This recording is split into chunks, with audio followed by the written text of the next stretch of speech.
Positivity Posse. What's going on, family? I'm Victor Brooks, and welcome again to the Victor Brooks Show Quarantine Series here on Facebook Live. Every Saturday and Sunday at 1 o'clock or 3 o'clock, and I'm late here putting my watch party on, so I'm going to start that now. But every weekend, it's just, it's a true honor to be here with you. The more that even with social media, I'm finding out that the more of, that you come together with people of like mind and like thinking, and here our likeness is positivity, you develop a family kinship, you develop a family affair, like Sly Stone said.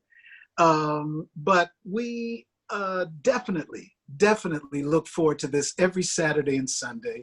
And I always have to remind our viewers and even myself, that because our campaign is positivity, in no way are we ignoring or negating or disrespecting the what's going on in the world right now. No way are we doing that. How can you? There's no way to do that.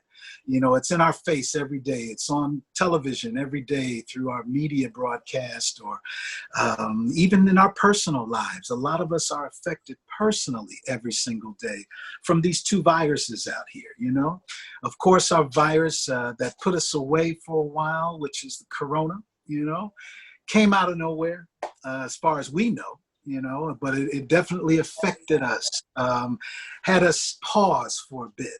And I know that, once it kind of settled, for most of us, it started to bring us to a sense of, okay, we're paused, so let's kind of get into some other things that maybe we should have called somebody that we hadn't called in a while, finished a book that we hadn't, completed, or started something, or just introspectively looked into our own hearts, And once again, there goes that positivity, there's a reason of positivity behind it all.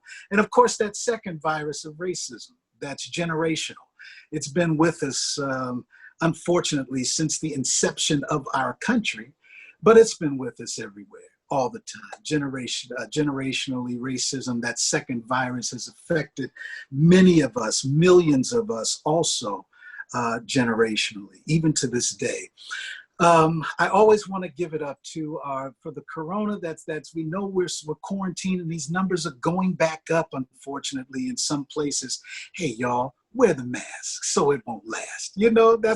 That's all I can pretty much say. Just, let's join together and try to make this thing, dissipate as quick as we can. Let's take responsibility for each other as well, for our families, for our social interaction or whatever, We want to give it up to our doctors and our nurses who are out there every day, who are trying to make it as comfortable as it can be. We'd like to give it up to our grocery store workers, our truck drivers, when we go to the store, the people who are there trying to help us with those shelves that are stocked, so we can have some sense of normalcy, during this time. All the volunteers, everybody that's saying, I don't need to get paid for this, I just need to help somebody. Power of positivity, y'all. Thank you so much for what you're doing. I also want to give it up to our positive law enforcement, because there are positive law enforcement representatives out here. And the positive ones put a foot to the tail of the negative ones, and I'm going to use a term, snitch on them, call them out. It takes all of us to make this change happen. Our young ones that are out here protesting, that really started this banner, much respect to you, young people. Keep it going. And after a while, you got some of us in our generation and even older who were out there as well with you on the lines. And many of you who are still writing letters, many of you who are still making those phone calls to the representatives and making your voice heard. Keep it up, y'all. Keep it up. I also want to always thank each and every guest that's come through here since we started the quarantine series. You know, we started our podcast, of course, in our studio, Third Wheel Podcast Studios over on Wilshire here in LA. But when the corona hit, we brought it home. And as you see, I'm in my inspiration corner here, you know. And so welcome to my home every Saturday and Sunday as well. I want to give also, speaking of keeping that positivity and artistry alive, PPV Live is sponsoring and producing the Funk Corona pay-per-view concert. This is Friday, July 10th, 6 p.m. Pacific, 9 p.m. East Coast. We're going to have Morris Day and the Time, Cameo, Original Mary Jane Girls, and Ready for the World. Come on, y'all. If we don't know, hey, we're right there alone with that lineup is a whole musical positivity, you know, list that's going to keep that pay-per-view really hyped, you know, those names alone. And we're giving a special up to Brother Dan Rush out of Philadelphia out there. So today we're going to continue with that positive artistry today, y'all. And, you know, I love it when even when we're not blood related, but when my family is able to grow by relation, to me, that's a blessing. That's a huge blessing, you know. And my guest today, I call her also my sister, which spiritually and artistically, Mrs. Selimah Nemoy is a sister to me, soul sister to many others as well. And wait until you hear her story. And just to give you a little bit of the background of Miss Selimah here, we're talking about Selimah Nemoy. And Selimah has, and I don't want to forget any of her incredible accomplishments of her artistry.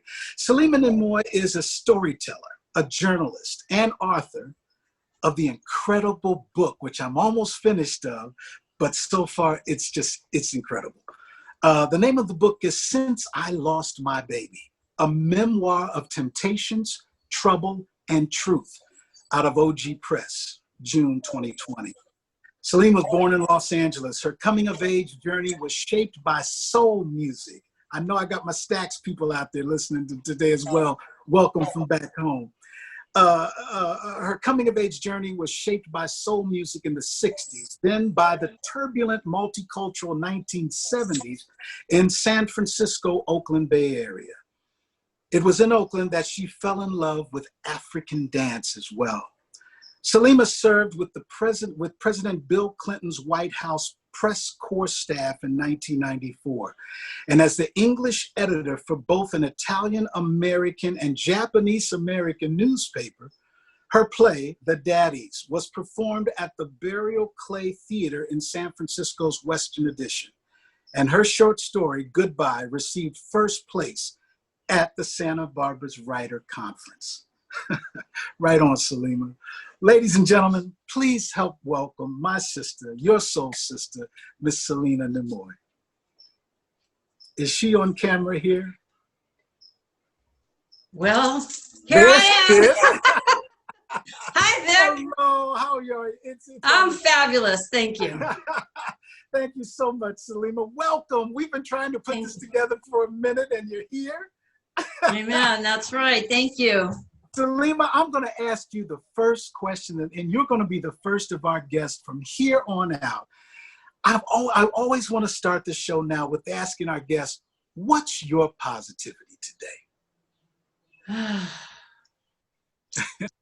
Well, I have to say Jesus. Right on. I have to say the Holy Spirit, because before I even knew Jesus, I met the Holy Spirit, and that's crazy, but that's part of what my story is about. And that I always wanted someone I could trust and who would tell me what was what, because I'm a Pisces, but in my world, it's the two piranhas, not the two fishes. Okay. So when they're fear and doubt, and when I don't know where I'm going, there's always that other thing that comes to me through the Spirit of God, and that's what my positivity comes from. Because if we just look at what's going on around us or what we're dealing with, it's hard to find hope, because our hope is in other people and in institutions and in circumstances, none of which are permanent or guaranteed. Yeah. So that's where I find it. And I find it in music, because Right music on. gives me such joy, such joy. You Such know joy. what, Selimah, that was such an incredible answer, because I agree with it 100% on both of those tools of positivity that we can have every single day. And I first also have to start off how much I'm enjoying your book. Thank you. Since I lost my baby, please tell us before we get into the nuts and bolts of it. But you've garnered some acclaim already with this book, and it's not even been released. But how long? It's only been released for 3 weeks, and right out of the gate, it was Amazon's #1 in R&B and soul and dancer memoirs, and this is it, folks. Right on. That's it. Oh, mine is in the office. I'm glad we put that in the frame. Yes. And the other thing I want to say that gives me positivity is only because I haven't been doing it for a while. Yeah. It's dance, and there used to be a saying I would have in class, and that's either commit a felony or take a dance class. Wait, say that again now. Wait, say that again now, please. You have 2 choices: commit a felony or take a dance class. Okay. And so I chose dance class. Right. And you know what? African dance. You know what I chose? This is what I chose. Oh, thank you. Thank you. Know? And I have to tell y'all, ladies and gentlemen, if you've been, and I also I'm very proud to say that Sister Selimah is one of our original OG members of the Positivity Posse. You know, she's been doing it. And when you read her book, ladies and gentlemen, and I would say again, it would be attributing to your positivity, attributing to your personal journey of spirituality and development, of picking up this book, Since I Lost My Baby. Selimah, let's go all the way back. Where are you originally from? Where did you grow up? Give us that. I grew up in North Hollywood. Okay. And I was, an outsider. And I stayed here until I was 23, and then I left and I went to the Bay Area, and I lived in Oakland for 16 years. Okay. And then I came back. So those are the 2 places that have been my home, but I've lived in Hawaii, and I've traveled really by the grace of God a lot of places, but partly because of the job I had with the press corps. But right. Hawaii, Barcelona were the main ones. I got you. And the Bay Area. Mm-hmm. And in your book, Selimah, I have a few, and I hope you don't mind, I have a few of parts of the book that really spoke heavily to me. And I know that when others, and some of you who have already read the book, and others who will be reading the book, especially musicians and especially artists, I'm gonna say this again, especially activists, okay? People who have that line of positivity, which I believe we all are born with that line of positivity. It just depends on how do we pick it up? How do we make it work for our life? But your story of your life is filled with not only positivity and artistry, but you've had some ups and downs as well. Yeah. And take me back to the age 14. Let's start there in your book. Well, that is basically where my life started, because up till that point, I was such an outsider to everything, and my family didn't know what to do with me, and I just thought life was just random and meaningless, and then you die. And then just by circumstance and chance, I wound up in the Santa Monica Civic Auditorium in October of 1964, where I watched the taping of the Tammy Show and the iconic performance of James Brown and the Famous Flames, which I think he even declared was his greatest performance ever. Everyone's seen it with him on YouTube or whatever. But I had never seen anyone acting like that. And it was what I had always felt. And my parents had told me, take 2 aspirin and lay down, you know. It was so unsupported, you know. I had so much intensity in who I was. Wow. And I was so different because I was the size that I am now when I was 10 years old. So you can imagine I was like a freak at that point. And when I saw James Brown, I did a complete 180. I was like, what is this? And how does it get out of me, this exuberance and all of that? And it completely changed the whole direction of my life. Totally. Okay. Was that your first like live soul funk show? Yes, I'd never seen a Motown act. I'd never seen anything. Up until that point, I was like trying to hang out with the other kids my age and like the Beatles and stuff like that. I'd never heard soul music before. Because at that time in '64, it was kind of just really emerging into the mainstream that I lived in. Okay. Gotcha. And I was hooked. And you were hooked from that whole time of the cape and the cape and the mic and the whole thing. And what's hilarious, Vic, is that like years, I don't know how many decades later, when they finally released it on DVD, I came home one night from an African dance class and I watched the Flames doing this thing here, and I'm like cracking up because that's exactly what we were doing in a Senegalese dance class, and I'm like, James Brown hadn't even gone to Africa then. See there, so you saw how it all, that whole rhythm, I saw how it all tied together. Because I know when we get into that portion, you got into the whole African dance thing and the whole, you've made a full circle of inclusion of what started to feed your soul at 14 years old. So when you latched onto that at 14, Selimah, did you know, okay, you know what? This is something, like you just mentioned, I want to explore this. What was that you wanted to explore or get more of for yourself personally? I wanted to know what soul was. Okay. I was desperate. I wanted to know, where did this come from? Powerful. That he was expressing. Where did this passion come from? Where did this soul come from? Where did whatever it was that was making this happen come from? And I knew there was something in it that was intangible that I couldn't describe. It wasn't the words. It was just something else that I couldn't even describe. And so I immediately went directly to find it. And that was a long journey. Wow. Till I figured out where it came from. But along the way, first thing I did was start listening to KGFJ, which, if anybody who grew up in Los Angeles knows, and Magnificent Montague and his Burn Baby Burn and the whole thing, and that was my life. I didn't listen to anybody else telling me anything. I had the transistor radio in my ear, and that was it. And nothing else really mattered anymore. Did your parents join you in this love of soul music? And did your friends change? What happened in your growth of this, especially during, I guess, 14, junior high school time? How did your life change externally when your soul journey started?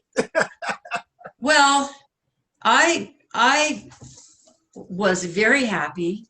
I started going to teen dances with kids from different parts of the valley, like Pacoima and San Fernando, and and just dancing every Saturday. And I was very happy, and it was the only time I'd ever had friends, because I never had friends before. And so I asked my parents if I could invite them to our house. Okay. And my family's Jewish, liberal, Democrat, all that. We believe in civil rights. And my parents said no. And I was like, I couldn't comprehend it at all. Okay. And so the only choice I had, and I saw I had at the time, was just to become a liar. And so I went every weeknight. The girls that I made friends with, the one that had the car, would pick me up, and we would go to the library but we were actually going to the nightclubs that were around here, like the Cinnamon Cinder and the Haunted House in Hollywood and stuff like that, to dance. Okay. So that's how it you know, it just drove a huge wedge between my parents and me. So you started basically the as we say, you started the club life. You started to I did. That dance thing, that whole, now coming out of what you just mentioned, a Jewish household, growing up, not many friends. And then 14, you went to James Brown show, and that soul igniting started right there. So now you're in with associating and dancing and partying and living with that vibe of other people now. How old were you? Like 16 maybe, or you're growing up in it now? No, that was 14 and 15 years old. I started going on, Casey Kasem had a TV show called Shebang, like American Bandstand kind of shows. So I started going to that and dancing on that. Anything that I could do to go and dance to soul music, I went. And give us that setting. Give us that setting. What was the club like?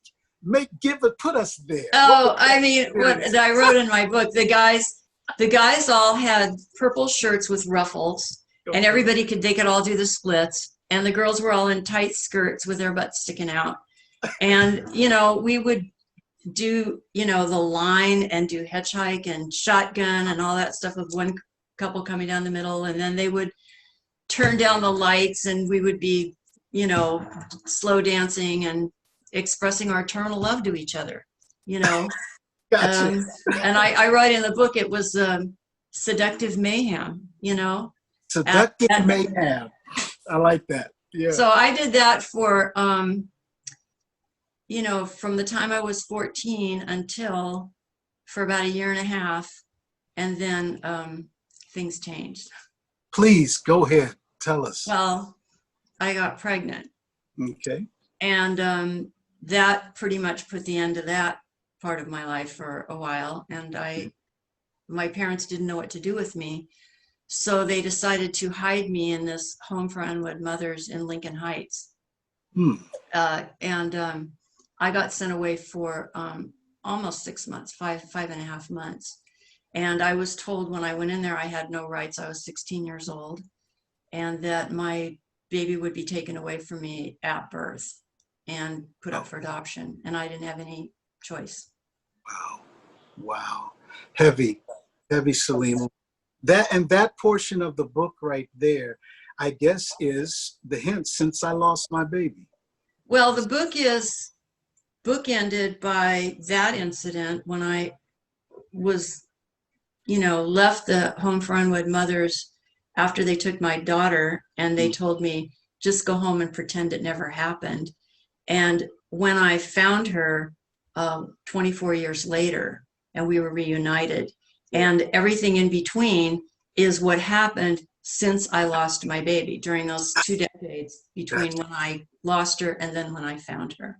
Mm-hmm. You know what, Selimah, just the fact of your honesty with this book, and I know with, you know, I give so much respect to authors and story, because I call you a storyteller as well. Thank you. And the fact that your stories, especially in this book, are not just based on real life. Your stories are real, of experiences, you know, that you've lived through. To say that all the honesty that you brought in this book, what was your purpose of writing all of this? I'm going to say it again, this honesty about your life, because we haven't even gotten to the part of Sybil Brand, you know, but what made you want to bring all this honesty out, girl? You know, there's a joke that they say when you go to like a writer's conference, that the worst opening line in any book is, well, my life has been so interesting, everyone says I should write a book. Okay. But the fact is, mine really was. Gotcha. Yeah, but more than that, I've been a writer all my life.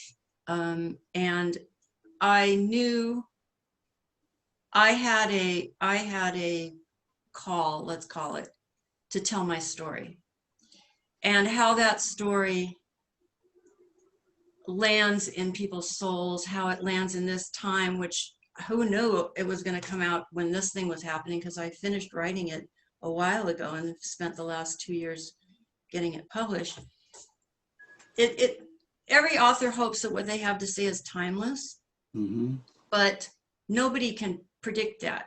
You know, when an artist begins to look at his art, he becomes an observer of it, and he's no longer an artist. And all you can do is keep writing. And the wonderful teachers that I had in my writing career always told me, the only thing that matters is that you keep the reader reading. Okay, right and on. so I just felt like I wanted to tell my story. I had enough material to tell it, and I had enough insight from what I've been through to be able to tell it in a way that somehow maybe someone who's reading it will have a takeaway, because it doesn't matter when you say, well, my story is that I did this and then I did that and then I did that. And it means even less when you say, and then I realized. What matters is what the reader realizes when they read it. There you go. So I didn't write it for the reader. I wrote it out of the soul that I am and the gifts that I have. And, you know, if it lands there, which it, from what people have been saying it does, then, you know, I did what I was called to do. Come on, hey, and you are doing it, because the way you describe Miss Bates in this story, I did. Miss Bates was, and ladies and gentlemen, when you get to that part, and honestly, I mentioned her because that's when I started to really, I guess you can say, grab a hold to this journey with you. And the more I read it, it helped paint a picture to me that this 14 to 16-year-old young lady was developing so many things about her life. And then to have the description that you gave of the home that you were in, the description that you gave of the family situation, and I don't want to give too much away, you know, from that. And I'm going to lean on you a lot to give because I don't want, like I said, I don't want to give it away for the readers who are reading it or going to read it. But the fast forwarding into now the club scene, you're coming into your sense of a young lady. Of course, now I believe that, you know, that now you've gone through, you're coming out of the home for mothers. And during this time, was this around the Watts riots era as well? No, the Watts riots happened in '65, and I lived in the home for unwed mothers from November of '66 until April of '67. But what was happening while I was locked up was a whole shift in the culture, because that's when they were having the white kids on Sunset Strip were rioting over curfew and stuff. And that's just as the Summer of Love was going to start in San Francisco. So here I'd been locked away, had to use fake name, punished, and all of that for getting pregnant at 16, and got out into a world where everybody was burning their bras and smoking dope, and, you know, the lid had just come off, and, you know, everything was free. So it was kind of a culture shock for me, but after a slight attempt to try to redeem myself the way my parents and society wanted, I just went with it. Now, what do you mean redeem myself the way the society and parents? What do you mean?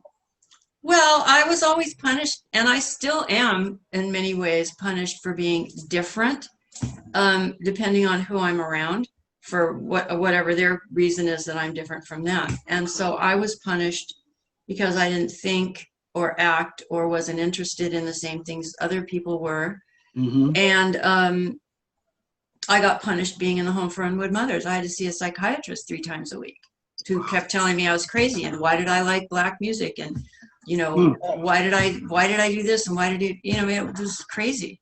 I got you. So I, you know, I was so punished, so horribly, sadly punished, and then I was so grieved at what I'd had to do to give away my daughter, that I just wanted to, like, be right, do the right thing, and be loved again, you know. But didn't last for very long. The minute I went to the Monterey Pop Festival, which Come is where on. I saw Otis Yeah, Redding, that's it. I said, well, Oh. I guess this is where I'm going with it. Wait a minute. You were there. You experienced that pop festival. I was there. I saw Otis Redding live, like I saw James Brown live. That's right. Yes, yes. And, you know, I was at two of the most historic moments in soul music history. Wonderful. And wonderful. Now tell us what happened. Please tell us that eventful day that you took a ride with your friend, ended up at a home unassumingly, and then all of a sudden Fed agents knocking on the door. Please. I was riding around Hollywood with this guy that I had met, and it was a hot day. It was February in 1971. And, you know, we were both hippies, and he said, oh, let's stop at my friend Wally's house and get something to drink. And I was like, okay, fine.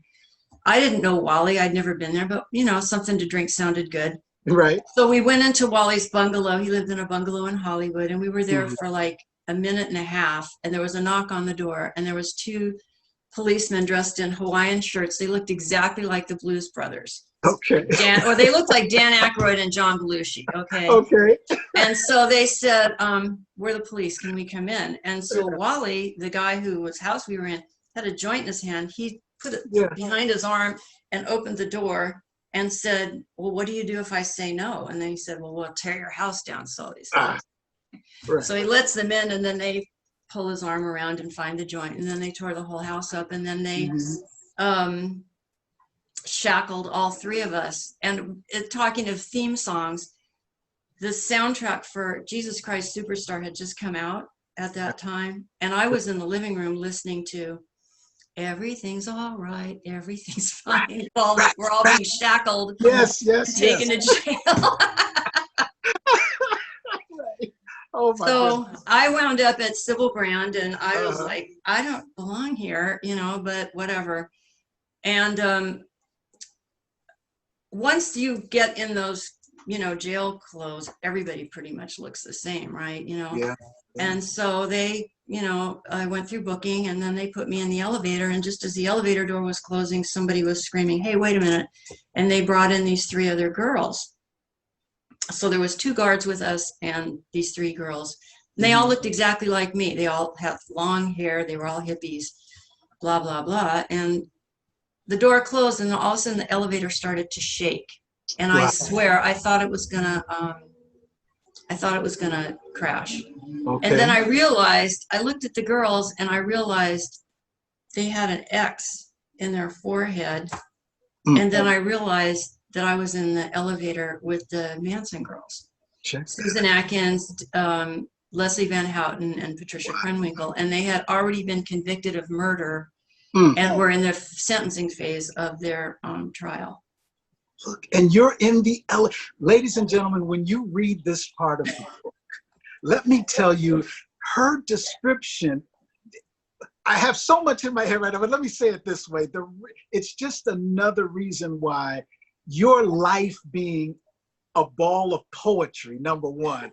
And then this description, y'all, when you read this part of this elevator ride, I can smell the elevator, I can see the elevator, I can feel what you're feeling when it actually hits you like, wait a minute, look at who I'm in this elevator with. What was going through your mind at that time? On that elevator? Honestly, I realized I was looking at them and they were looking at me. Yeah. And I knew we were the same age. We looked exactly alike. I've shown pictures of them to friends of mine who thought I was one of them. Okay. And, you know, but what was going through my mind was the only difference. I couldn't conceive that they had done what they did, but the only thing that went through my mind was the only difference between us is that I never met Charles Manson, because my life could have gone that way. I was looking for someone to give me the big truth. I had already discredited my parents, invalidated what they told me. Yeah. And I wanted the big truth. I wanted the same things they did. We all wanted that in that era, in the end of the 60s. We were vulnerable. We wanted to be loved. We wanted to be told what was right, what was real. Gotcha. And I wasn't spiritual minded at all. I was 20 years old. I didn't know anything from anything, but I remember standing in the elevator as we left going, there but for the grace of God go I. Wow. And I didn't even know how much that would mean throughout my life for all the things that I missed, you know, that I could have been part of. Yeah. And you know what also, Selimah, when you describe your time in Civil Brand, the relationships, the friend, and if I can call them certain friendships that developed there, especially with I think her name is Marguerite. Marguerite, right. Marguerite, oh my goodness. Without giving too much away, can you kind of, because it really touched me. That was a very touching interaction during that time. Well, I seen this woman, we were allowed to walk around in the cell block during the day.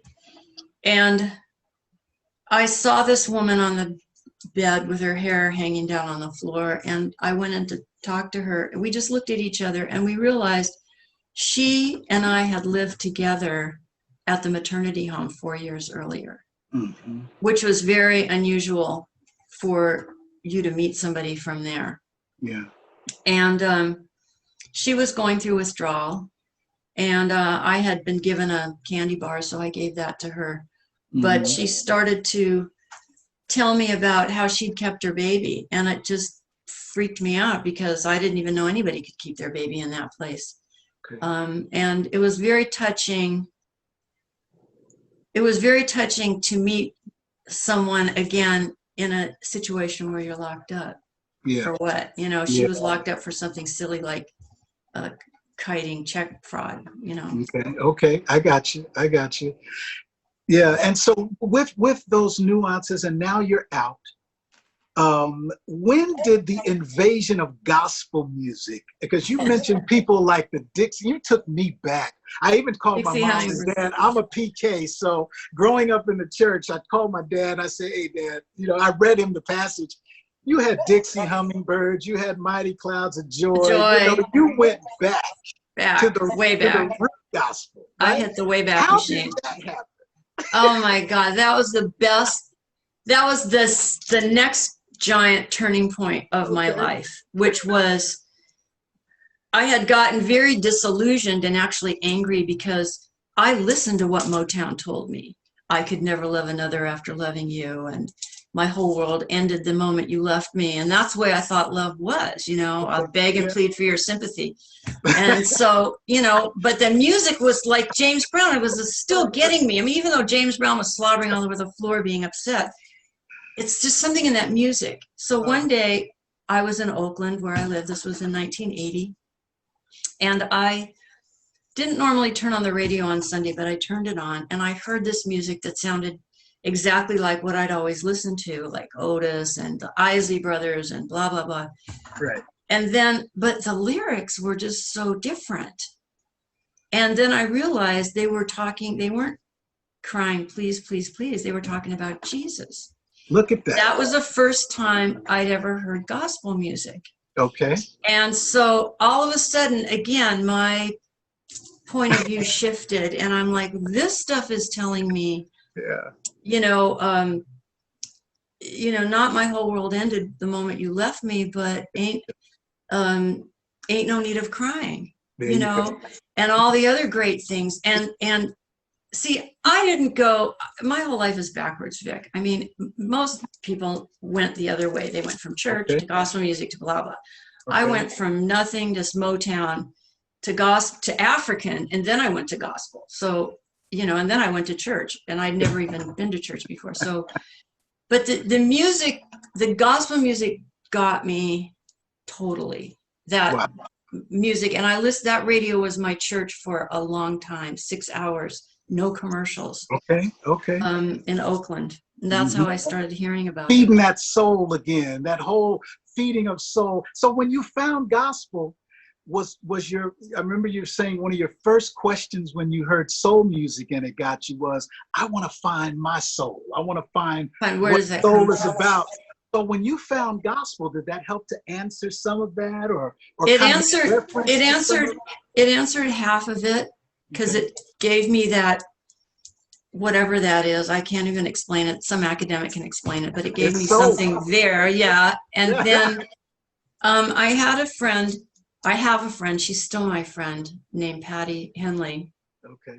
who is a singer, and who I went to and I said, I don't know what just happened to me. I just heard this music. And she said, well, have you ever read the Bible? And I was like, nah, you know, like God just seemed really mean to me in the Bible that I read. And she said, well, here, and she sent me a living Bible, which was wonderful because it made sense. It wasn't, you know, hard to understand. Gotcha. And on a Sunday morning, I'm sorry, was this Patty Henley from Watt Stacks? Yes, it is. Much and respect. how funny is that? Right on. Patty Henley from Watt Stacks. Me, right? She's from that. And not only that, but you know, this is like, this is Forrest Gump on steroids and soul music, okay? Gotcha. That piece that starts with Peace Be Still with Wanda, yes, that's right, and her family, and then it ends with Patty Henley. Well, I didn't know either of those two women. I got you. When that was made, right? Yeah, and now Patty Henley's the person that led me to Jesus, and Wanda is my sister, and you know, all of her kids are my whatevers, you know, my friends. There you go. So I'm sorry, I didn't mean to interrupt. No, that hit me right there. I have to give credit where it was due. Patty was just on it. She sent me this Bible, and the minute I opened it up, it was in Romans 7, and it said basically this, and that's why I say the music was one of the things. The lure of positive lyrics, there's your positivity, was the other. Shirley Caesar, you know, he's got it all in control and all that. And then I didn't know the Bible. I didn't know anything about religion. I knew nothing about nothing. I opened the Bible up in Romans 7, and it says something like, you know, I know what I should do, but I can't do it. Gotcha.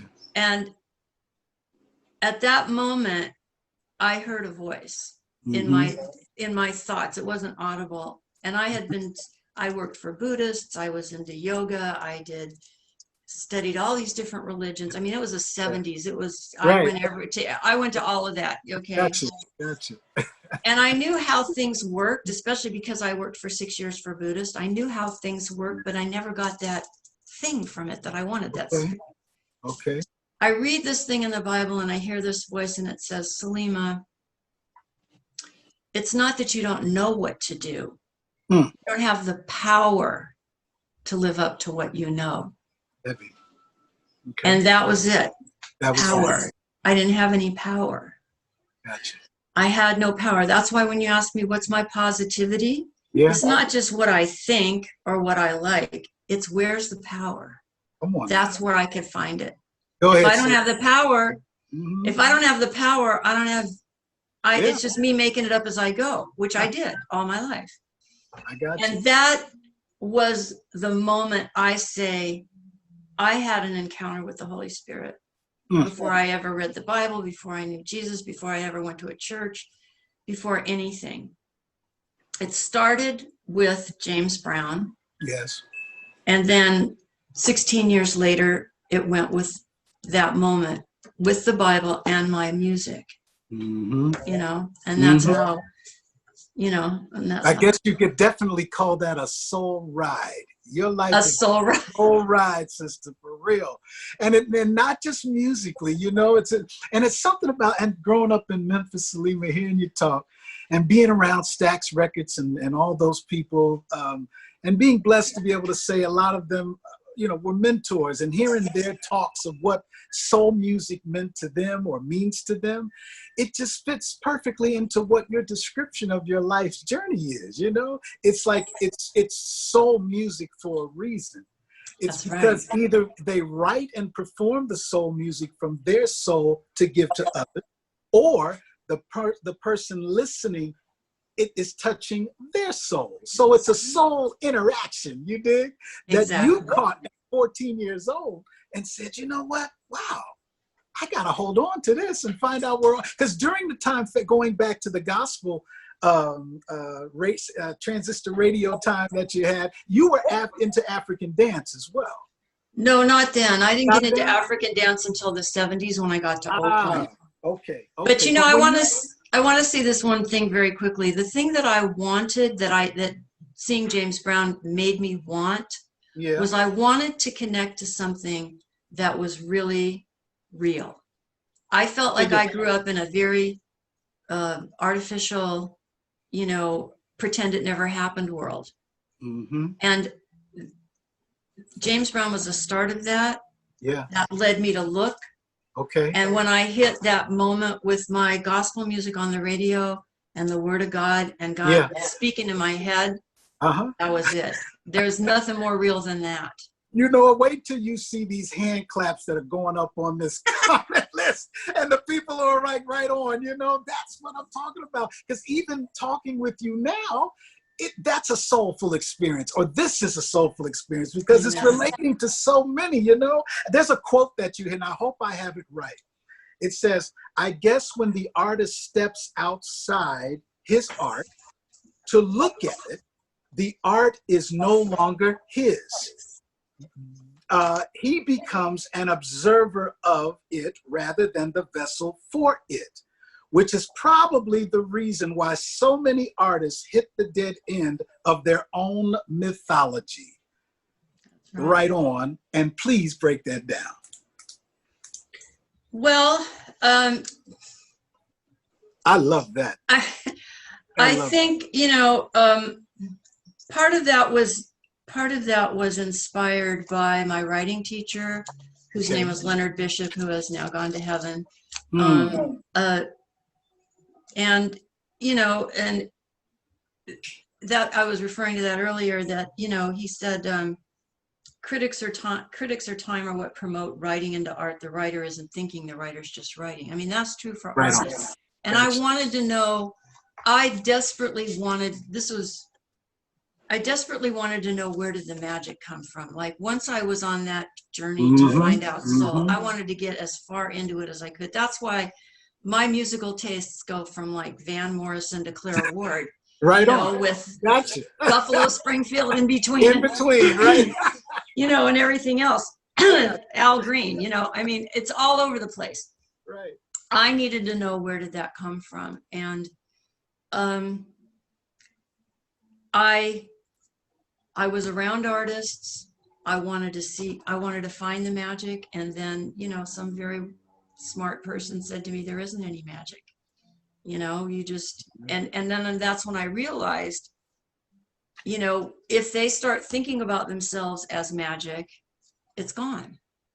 So, you know, I think our call as artists is not to think about ourselves being called as artists. I think it's to just follow what we're told to do. I was told to do 400 different ways and sideways. Write a book, tell your story.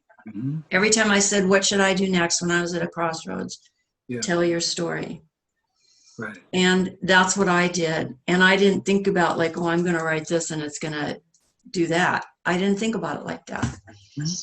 How that relates to music, that's all in the book, and you know, all of that. I don't know if you want to hear about that too, but oh, please, no. You know what I want. How much of that do you want to hear? Well, you know what? It's number one. I want to introduce the Positivity Posse, of course, to the depth of this book, but also, while we are blessed to be able to have the author of it, whatever is coming from your soul that you'd like to share with us from the book, please give it to us.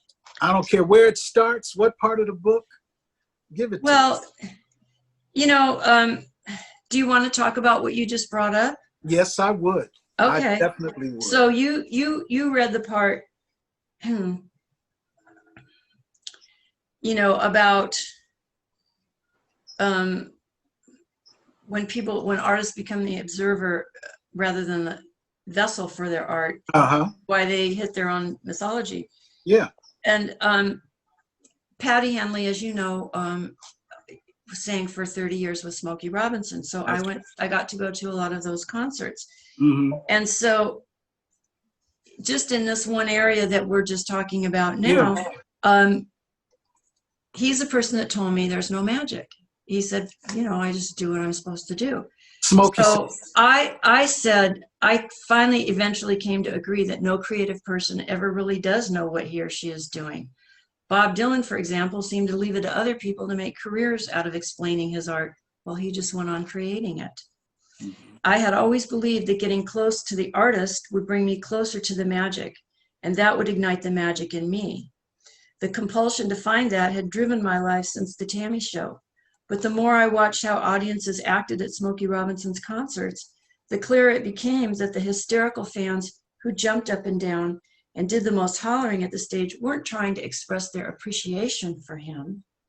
They were trying to get him to notice them, as if interrupting the artist to make themselves more important than his art would bequeath to them his status. I now realized that he had done me a favor by turning my attention away from the pedestal on which I tried to put him. And that got me wondering if being on a pedestal might actually be more like teetering on an overturned crate with a rope around your neck. One wrong move and the bottom drops out. Right on, right on. That's it, you know, because hey, I wish I could go deeper, but I'm keeping my promise not to give away too much. Oh, give it away, give it away. Give it away, it's fine. If that doesn't sum it up of another section of what the artist's mission is, come on now.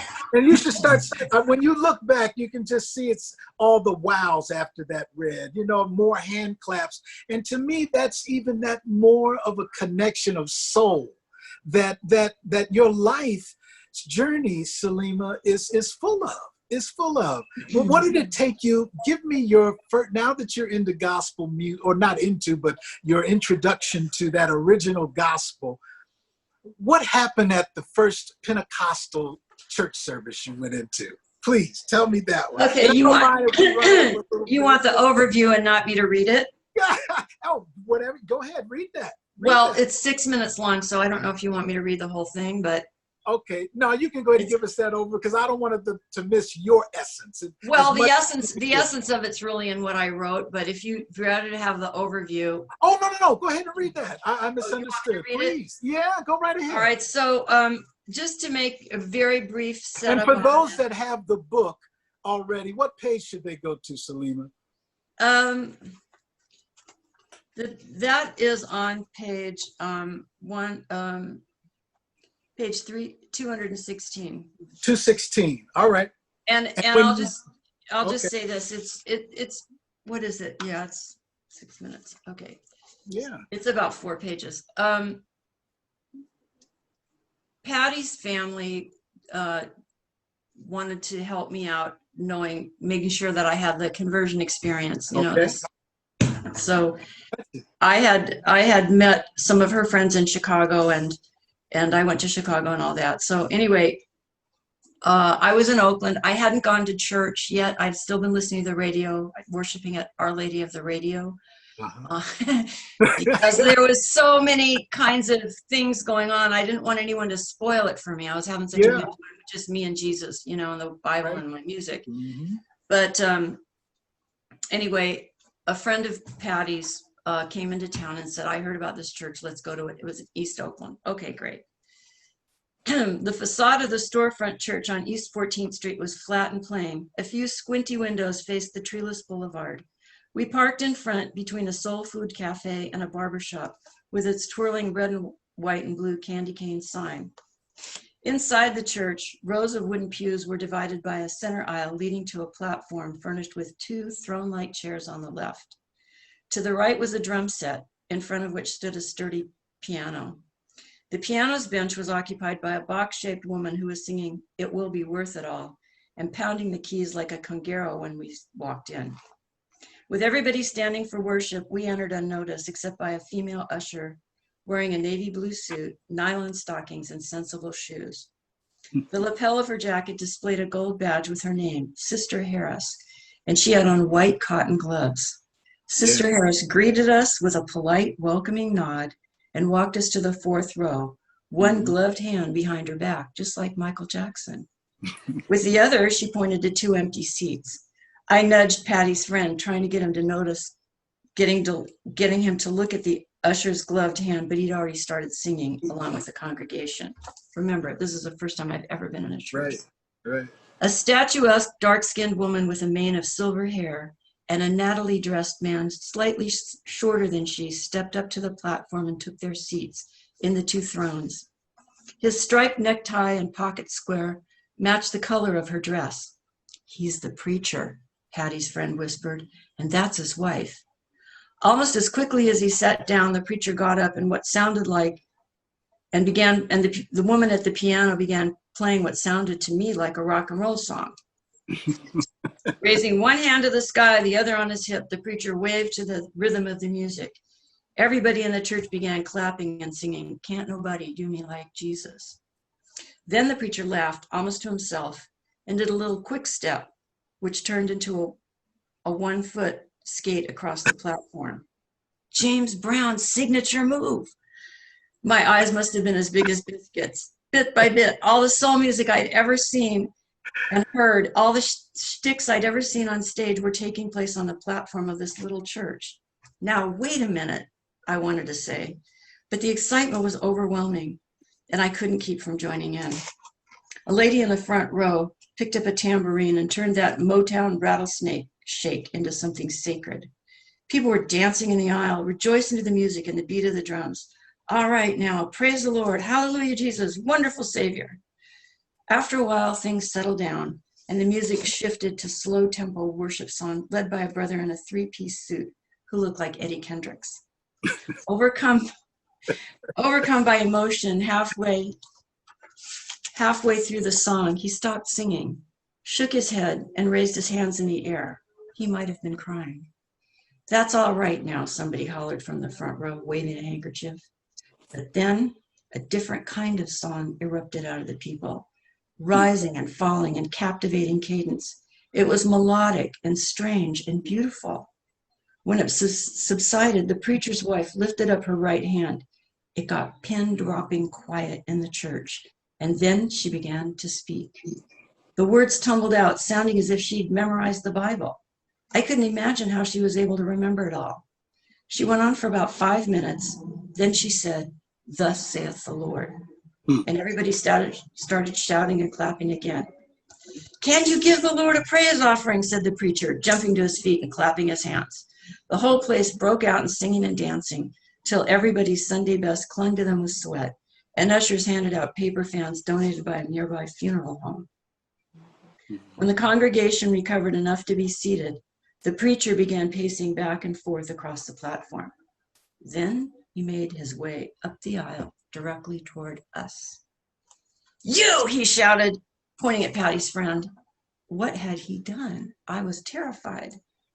Almost like he knew what came next, Patty's friend got up and walked to the platform. The preacher shook his wrists out of his coat cuffs as if he were a surgeon preparing to operate, and put one large palm on the man's forehead, spewing out a jumble of syllables in a loud voice, spit flying. 2 serious-looking brothers took their places on either side of Patty's friend, and the one who'd been singing stood behind him.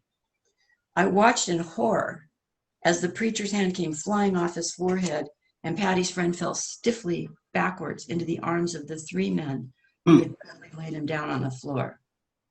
"Hallelujah, Jesus!" exclaimed the preacher. The unintelligible murmur began again, as loud as a chorus of cicadas, punctuated by hollers of "Great God Almighty." What the heck just happened? Was he dead?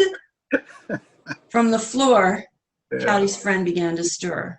"Rest in the Lord, brother," said Eddie Kendricks, putting his hand on the fallen man's shoulder. The 3 men helped him to his feet and walked him back where we were sitting. I slunk down as far as I could in the pew and checked the sanctuary for the nearest exit in case the preacher came to get me next. Thankfully, he did not. Before Patty's friend left to go back to Chicago, he tried to break down for me what happened that Sunday in church. The beautiful, strange words that I didn't understand were spiritual language, speaking in unknown tongues. It was a gift from God, he said, a way to worship and communicate with him, nothing to be afraid of.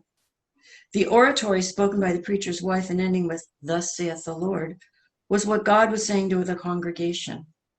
The preacher putting his hand on a person's forehead was a blessing, that could set them free from sickness or a troubled mind. And when he fell backwards, Patty's friend said, the Spirit of God had entered him, and it was more than his body could tame. Again, he tried to tell me it was nothing to be afraid of. I wasn't so sure about that.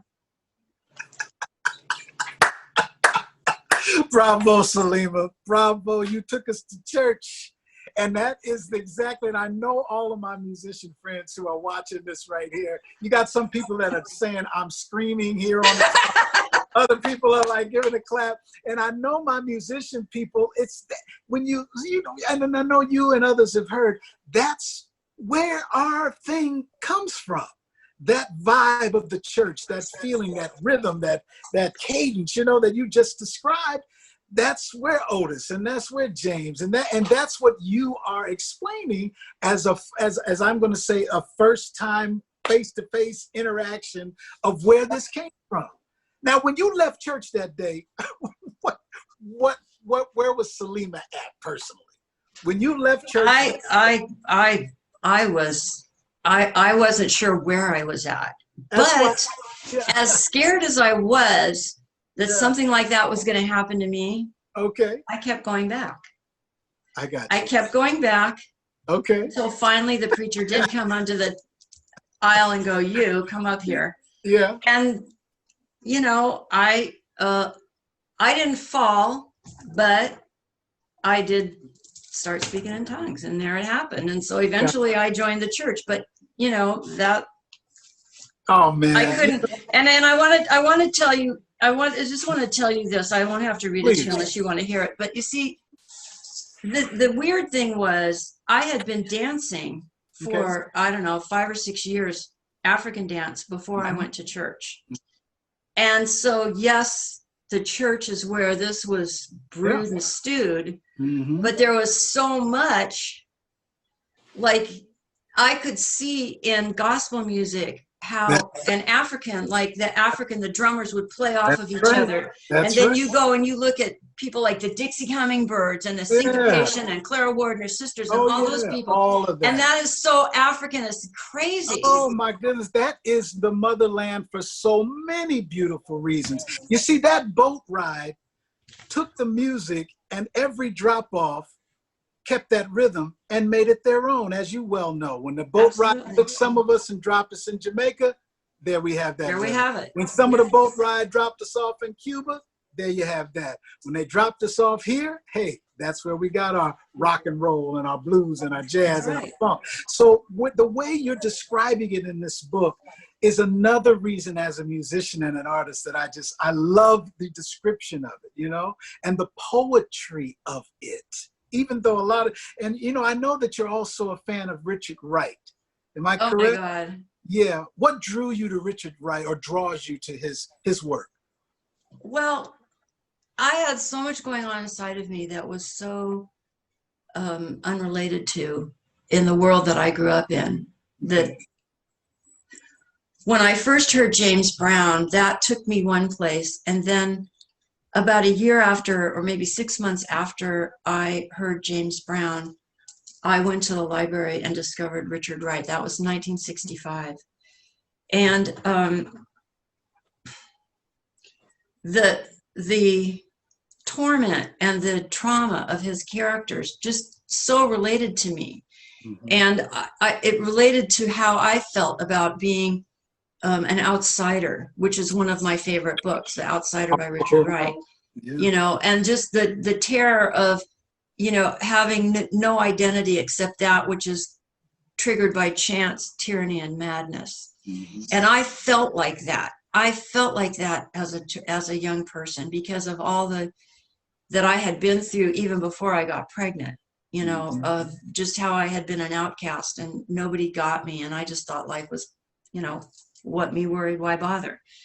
And he gave such, after hearing James Brown, like me hearing gospel music and then just receiving the word, me hearing James Brown and then connecting to what Richard Wright had to say out of his heart, and just totally filled that in for me. And then after I had my baby and had all that happen, the anger and the cynicism and the pain that I had, it even more spoke for me in my soul. And he's still one of my very favorite writers. Go ahead, Selimah. Go ahead. Yeah. And you know what? I cannot, as you mentioned at the beginning, the bookend of your book, where it began and the ending of the bookend of finding of you and your daughter's connection. Can you, before we get out of here, can you give us that from your heart? We must hear that. So the brainwashing, which is basically what it was, that I was given in the maternity home, was that I was just supposed to go home and pretend it never happened. Yeah. But of course, you know, no one can pretend anything, you know, no one can pretend that.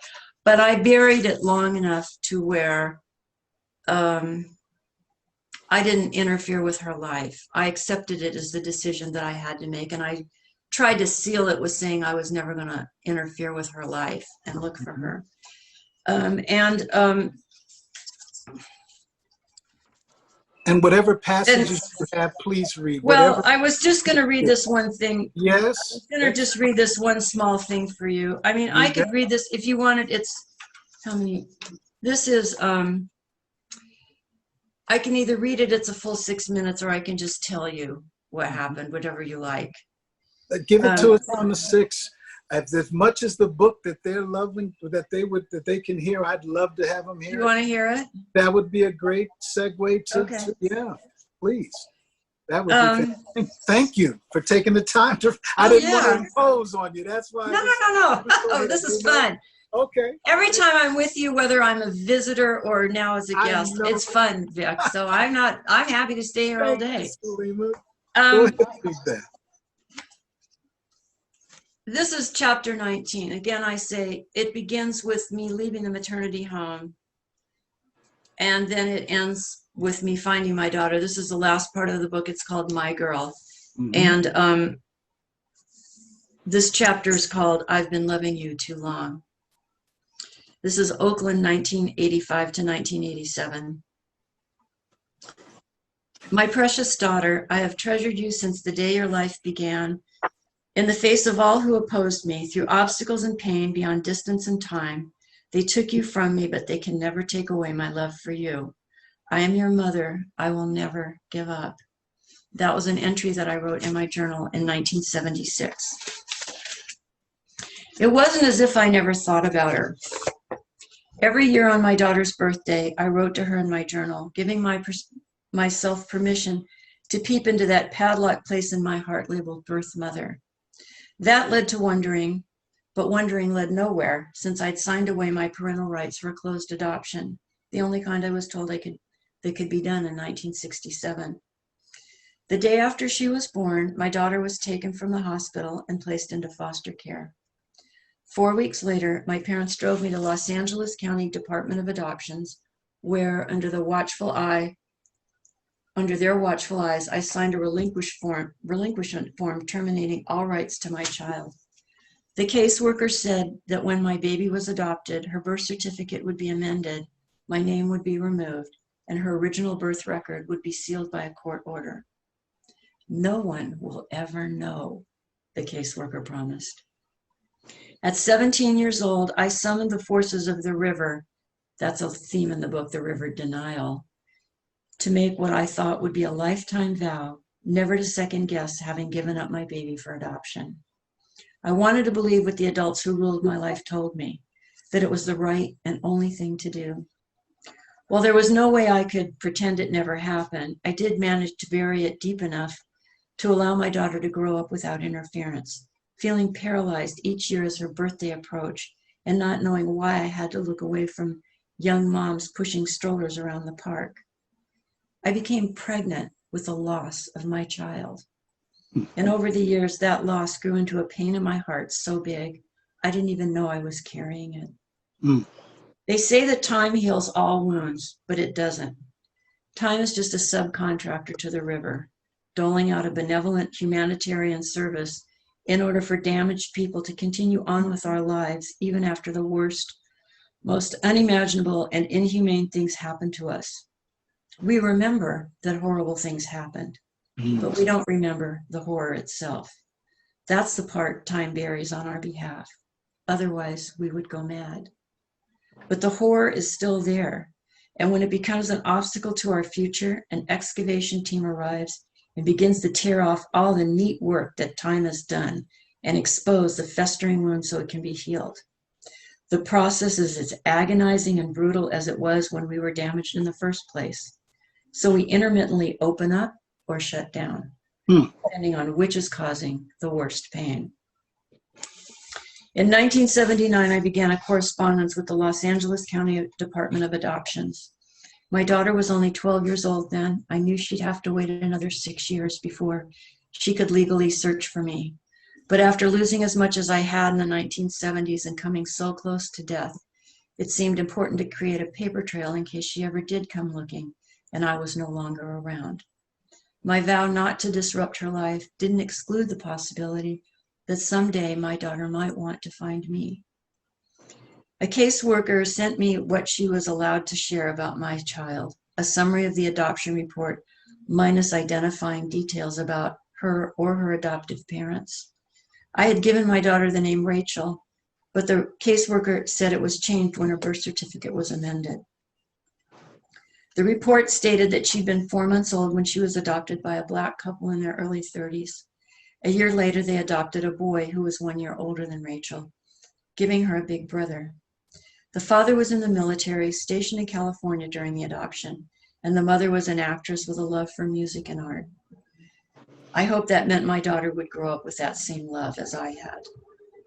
The last worker to visit them before the family moved out of state described Rachel as exceptional in her abilities and a well-adjusted toddler. This was all I could be told, but it was more than I had ever known. Included with the summary were 2 Polaroid photographs of my baby, presumably taken when she was in foster care. I put the photos in a hinged double frame, intermittently displaying them on my dresser and hiding them from sight in a drawer. The correspondence provided me with the first safe haven, apart from my journal, for the thoughts, feelings, and questions I had about the child I'd been told to pretend I'd never given birth to.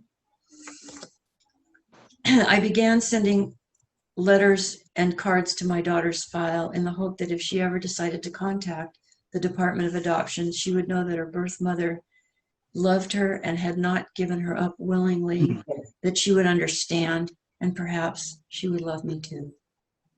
When my daughter turned 18 years old in 1985, the same year in which my parents died and I became an orphan, I registered with Adoptees Liberty Movement Association, or ALMA, who put my name and contact info into a computer database with the date, time, and place of my child's birth. And then I waited.